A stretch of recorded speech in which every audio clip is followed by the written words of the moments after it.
Serving the people. If you don't understand it, why do you want to become president? That's what I told him. And he went silent on it. That's what I told him here in Sarasota at the time. Well, this is, and I said, but there was a guy by the name of John Anderson at that time, who was running as an independent. His son voted away from Jimmy Carter. He got 9% of the final vote. He did really cost the election to Carter. Reagan wasn't winning at a landslide like people like to say. So Reagan didn't chop the tax rate from 75% or 71% to 28%. We went to $3 trillion in debt at the end of his term. And there was an S&L crisis, savings and loan. What he did there, he told them, well, take half of the reserve money for the S&L, which was only designed for homeowners. Take half that money and invest it any way you want. And that turned into a $500 billion debt that we inherited. So what people were doing that $4 billion, building anything, and the government backed all the loans. So when the things went down, we paid all the debt. The guy by the name of Bill Seidman managed us out of that mess that Reagan created. I refer to Ronald Reagan as Ronald Rectum, spelled either way or right. So I felt that from that point forward, the Republican Party was worthless. Absolutely worthless. Actually, I'm not very well versed in history. It was just something that never actually stuck with me in school. So I actually like learning a bunch of this stuff. I talk to Cole about it all the time. This is a part of time that most people don't understand. This is economic history. You're not going to get this information. You can look it up. Yeah, I've never been taught this in school. Most teachers don't even know this. Fix the fucking educational system. I decided, when did America build itself? The grid, the highway system, everything we consider modern is done in that period. The reason you can get from Florida to California is because of this infrastructure. Because of this economics that actually is in that favor. Get back with my friends, but it was a pleasure talking to you. Augie here knows more than I do. Here all the time. Next time I'll down get another history lesson from you. I actually really enjoy it. Awesome man. And his family is awesome. His daughter and his wife, I met them. People. Why did 5.5 million people leave the South in a 10-year period? This thing called the soil bank, where the South shut down the cotton fields because nylon was a replacement for cotton. Yeah, but they never actually came through, did it? What's that? The nylon never actually replaced cotton. No, it didn't entirely, but it did enough that they got. Oh, now in the major production facilities, it's all polyester over everything natural. It's all polyester. It's all everything fake. The black workers were kicked off the farms and they ran north, and they could do it at that time. They planned for the chasing because the law said you could get on the highway and could work. So they left 5.5 million. See, that's how bad my history is. Well, you'll find very few teachers that will talk about this stuff with any kind of. People don't teach this in school. That's because you have 10 higher-ups forcing them to... You were talking about this earlier. Forcing them to teach you what they want to teach. We talked about this. We just don't necessarily get to create their own curriculum. They have very strict guidelines. My mother's a teacher's aide. She was in the school system. My grandmother's a nurse for Oakgate Elementary and Review High School. And my mom got to assist the teacher with her actual curriculum, but they had very strict guidelines for what they actually had to teach. They couldn't talk about this or that. They had to talk about this little bracket right here. They dumb down. They dumb down. They dumb down. Alright guys, pleasure. How many want to have a cigarette? It's like the dumbing down where they have the core curriculum. It's made on purpose. I think they dumb everyone down so they can make them think the way they want them to. The South was just the South. The whites were, if they complained about what was happening to the blacks, well, you want to be like them. You want to be paid like them. Shut up. Paid up or shut up? Right. Paid up or shut up?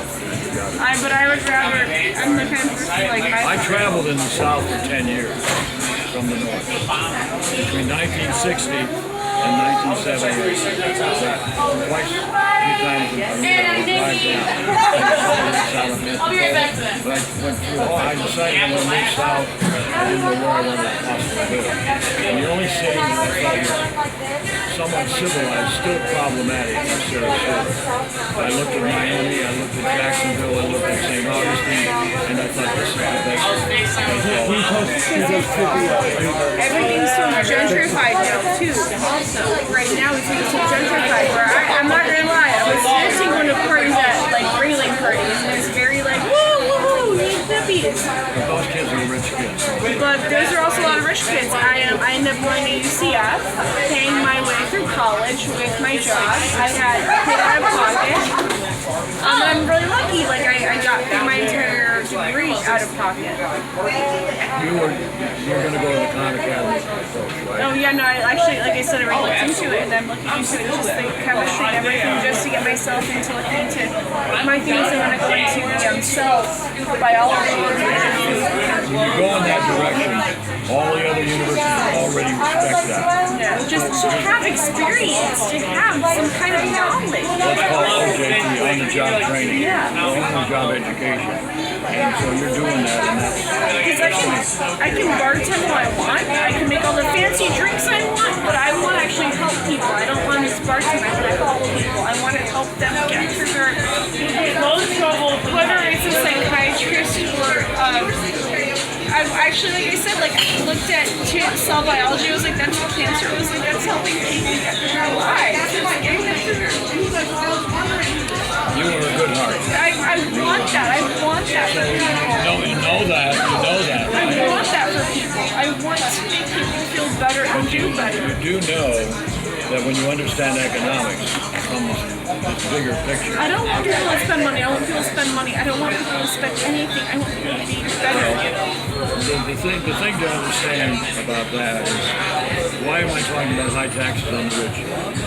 The rich always pay the bills. The poor can never pay. And they try to make the poor to pay now. They can't pay the loan right now. We need to let people that have money actually take responsibility for what they own. I remember direct interviews with Warren Buffett, and a number of others. They've all said, give me a big check, I'll still make money. I don't want, if I was ever a millionaire, I wouldn't want the tax cut. I'm like, give the money to the people, but that's just me. See, that's the American way. That's how it should be, but it's not. It's not. Anything else is not the American way. That's why Reagan set the bad model. He really did. No, and I really respect you for being such a true and nice, awesome human being. And the fact that you have so much to fight for.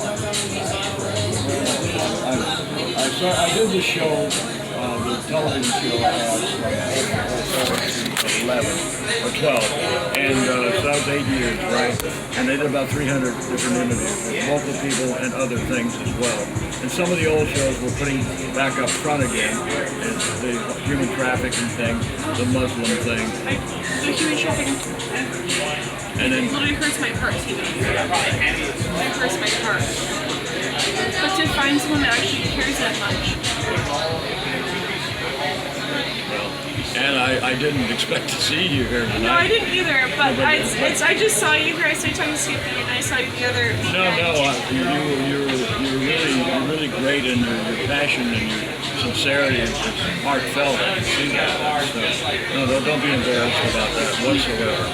It's just finding someone who actually cares about it. It's difficult. Like, I mean, someone in Sarasota, some people are so very pish-posh, this and that.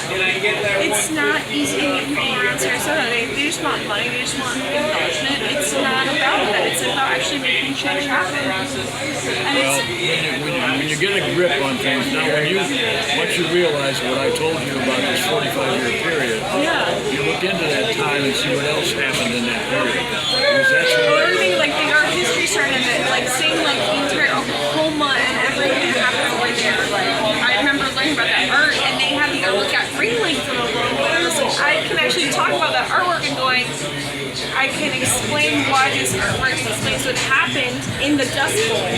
At Ringling, I'm like, I can actually explain it. I'm like, it feels different just being like. But now you have a different you know, they like to make old cowboy movies, right? Yeah. And who are some of the old villains that did robberies of banks? It's always people. It's Bonnie and Clyde, people that want to make it better. It's like Robin Hood. Well, that's right. These are people who want to make everything better. Who are some of the ones that they chased down and killed and so forth? Tom and Jerry.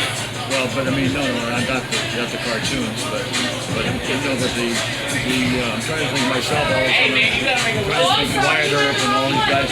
A lot of these guys were simply saying the banks and the lawyers stole my land during the Depression. Why not and I'm take going to it? get it back. And that's what the cowboys were doing. And that's what they're doing. It's what you need to do because, quite frankly, money is very powerful, and sometimes you have your own money. Well, the West in those days during the Depression was very new, so the land was very cheap. There was too much of it, or so much of it, I should say. The cattle herds were brought back by rail before they were run. The Atchison that took in the Santa Fe Rail replaced the landmark of cattle across the country. And so what happened at that time, why the rail was so important, and Lincoln really did that, put the rail in during the Civil War. While it was happening, he built the rail. But the thing that they did by putting the cattle in cars, they could get them across country safer and healthier, and all in all.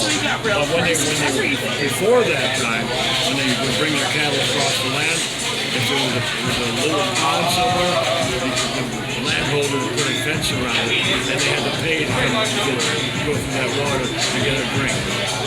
Per cattle, per dollar. All of that happened in those days. So there's a way to make money and make somebody pay. There's always somebody doing it. If there's one way to make money, you're going to find it. That's right. That's right. Augie.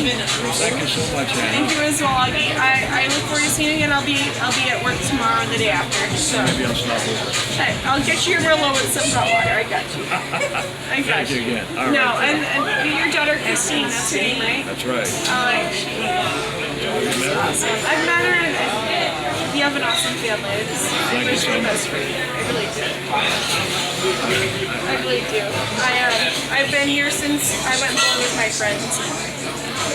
It was really nice to talk to you. But I'm trying to, after this next year, I'm trying to kind of make my life better.